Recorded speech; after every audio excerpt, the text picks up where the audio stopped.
Theatre in the VIP lounge upstairs that you didn't know existed until we started shooting here.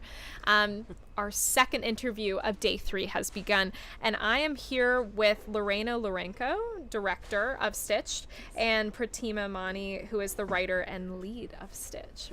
Money. Pratima Mani. I love that name. I love that last name, actually. That's really fun. Welcome. Thank you. Hello. I am so happy you guys could come in and join us for these short interviews. They are 10 to 15 minutes long. We don't have a lot of time. I really want to dig into it. But first, what is the film Stitched about?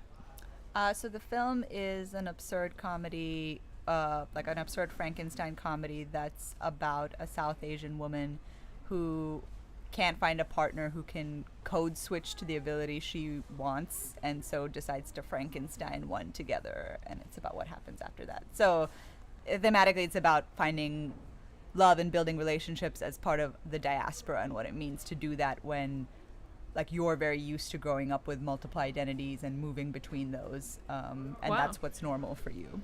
Incredible. And so because you're the writer and the star of it, you decided to bring on a director who's sitting with us.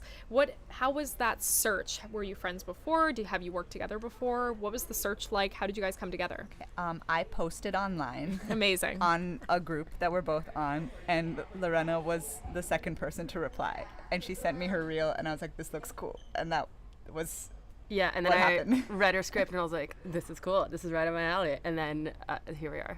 Yeah. That's fantastic. Let's talk about prep. So from the moment you guys signed on together until you started shooting, what was the process like? How long did you have to prep? Where was the emphasis mostly placed? Things like that. Yeah, I think the first thing we did was go through and cast it all into a table read, which I think was really informative. And it was really great because we took so many notes and cues from that table read. We kind of readdressed the script to that. We then kind of, scheduled that script. We were like, okay, what is feasible? There was like an additional, like very tiny scene that we were like, this just doesn't fit our schedule. Like we can pull this out and the movie still fully works. And so that scene sadly went away. And then, we found our DP, Eureka Yu, who's fabulous. Shout out to Eureka. And we kind of, we storyboarded from there, and Wow, incredible. So, Pratima, you always probably knew you wanted to star in this film, correct? Mm-hmm. Yes. So with the rest of the casting process and your involvement together in casting, what was the most important thing? Was it first I always pictured them looking like this, or was it more the energy of when they walked in the room or how they worked with the script? Kind of what was the casting process like?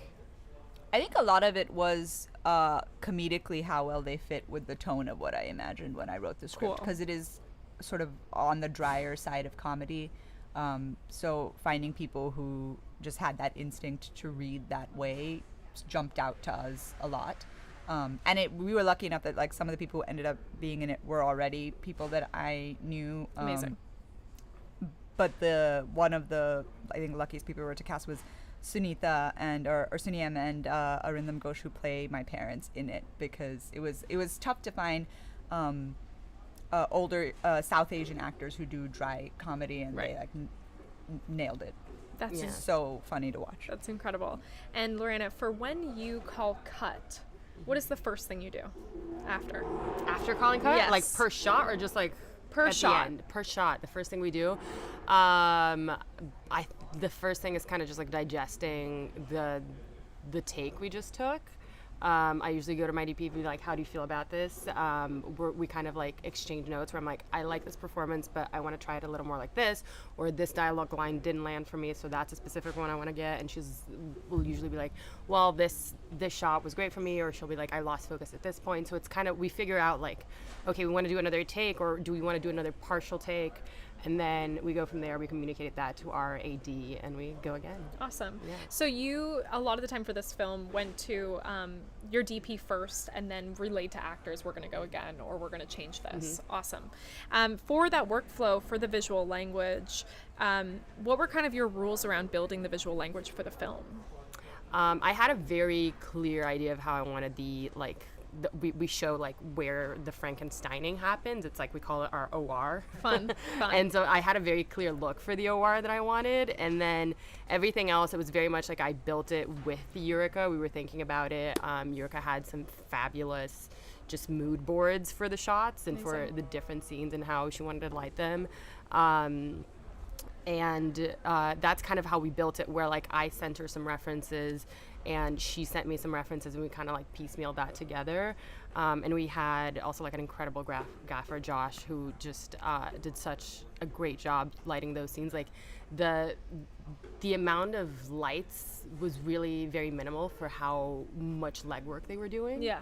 So and it looks incredible. So, wonderful. Yeah, props to them. Wow. For the way that you work together on set, the two of you, where like could you not sacrifice anything, whether it be in the amount of takes that you felt you needed, or trying different things, getting safety takes, or trying a different level of, let's go drier with that humor? Where was the areas based off of what you had written that you didn't want to sacrifice during production? I mean, I think for me, because I was coming more from the writing perspective, I was looking at every scene or thinking about it in terms of like, are we hitting the tone on this? Are we hitting the jokes on this? Are we hitting the comedic timing on this? And that was like sort of I had the privilege of only having to think of that. I think Lorena had like a billion more things to think about in terms of what it was framed, what the shot looked like, which I just didn't have to worry about. So I think I was more the person being like, do we have time for like another 10 I love it. shots of that? I love that. No, yeah, but I think the top thing on my mind was like, were the jokes landing as well? Because that's such a big one on something when we're doing like a dark comedy. Right. And two is like, are the moments that are very key to the character arc hitting? And if they aren't, can we get it again? And then it's like, if that focus pull isn't there, we're doing it again. You know what I mean? You're like, no technical missteps or anything happening here. But we had a fabulous crew. They mostly shoot on film. Yeah. So Charlie and that focus puller were doing some magic there. That's so wonderful. That's fantastic. How was it in the end from when you conceptualized Stitched to the execution? Where does it differ in probably like better ways, or I don't know, we're not going to talk about the worst ways, but like the better ways of kind of where it actually is seen as an audience? Does it have the same takeaways of what you wrote into the script when you were first writing it on the paper? Yeah, absolutely. I think in terms of the character arc and the narrative arc that I wrote, that has pretty much translated entirely into the final thing. Amazing. I think it ended up being, I think I wrote it a little indulgently, like slower than it would have been. And my background is in comedy and like sketch comedy and things that you film in 6 hours with your friends. And so when I feel so bad, I remember like calling Lorena and being like, this equipment list is very long. Like, there's no way we need all this equipment. And then you see it used in every single corner on the day of, and you're like, okay, I get the context now for why you have that. Yes, and I saw the quality of the visual, which was, again, like something that like when you're just making scrappy sketches with your friend is not something you like even aspire to. And so that was a big learning experience for me. And I think it ended up, so like the pacing ended up being faster, which I think served it relative to what I had written. Fun. Yeah, and I think I kind of did that writer thing of being like, there was a pair of sunglasses that I insisted my character wear. It's always that for one some thing, reason. isn't it? It's like, I'm not going to give that up. Yeah. And I was like, Pratima, I love you. Why the fuck these sunglasses? And I was like, no, she has to be wearing these yellow aviators. And so it was stuff like that, That's which, so great. Thankfully, I was made to let go of. But I think the essence of the story is very much what's in there. I think we toned down wardrobe a bit relative to like what was written, but but Cool. that was like because Inde part of the streamlining process. Yeah. What I love is that you guys met online, and there's such a trust between you, and it's so apparent as I'm talking to you both, because you wrote something and then we're able to release it to someone that you trust, and on set we're like, these are the things that are important to me, otherwise you do you. And I think trust and collaboration is such a vital part of our process of making a film. And so to kind of wrap it up, what are the ways in which you like to get everyone, including your heads of department, on the same page to tell the same story? Oh God, I think prep meetings. We had so many, like, we did our table read well ahead of our actual shoot day at the end of the day, and so we kind of just went and we had, with every actor, we had the pandemic, we had a Zoom where we kind of just like did the scene again, and we kind of discussed the points that we wanted to hit with the scene, so that when we got on set, like, we knew what we were gunning for. Eureka and I were just texting so much, calling and texting and Zooming so much. And I think with us, it was such a thing of like, you know, like we send references back and forth a lot. Nice. Like musical references, like TV show. There's like a TV show she got me on that I really love. Yeah. Flowers. Yeah. And then like, I would send her very random. I would be like, well, even in the editing process, I remember at one point I was like, have a look at this Foo Fighters music video from 2005. Nice. This bit here. So I think like it was easy for us to have that language. And I also think we were very lucky that we have very similar taste in dry, dark humor, and we keep running into that. And it's like, oh, I'm glad we did something together because like we like the same things. This makes sense. It was Bless the internet. Thank you so much for joining us. Bless the internet is how we'll leave it there. You can watch Stitch today, right? At 2:30 p.m. What block is it in? The Alliance of Women Directors block. We like that block. The Alliance of Women Directors block, Stitched at 2:30 p.m. today. If you are not here in Hollywood for the festival or not here today, that's okay, because you can also watch it in the accompanying Virtual Fest BitPix, where Stitch will be available. So there's no excuse to not watch this film. Thank you so much for joining us, and we will see you next time. Thanks all. Thanks so much for having Bye. us. This has been another special episode of the Cinematography for Actors podcast. We are here live at the 19th annual Oscar qualifying HollyShorts Film Festival through August 20th. Follow us wherever you listen to your podcasts, and if you are here at the festival, come up to the VIP lounge and say hi.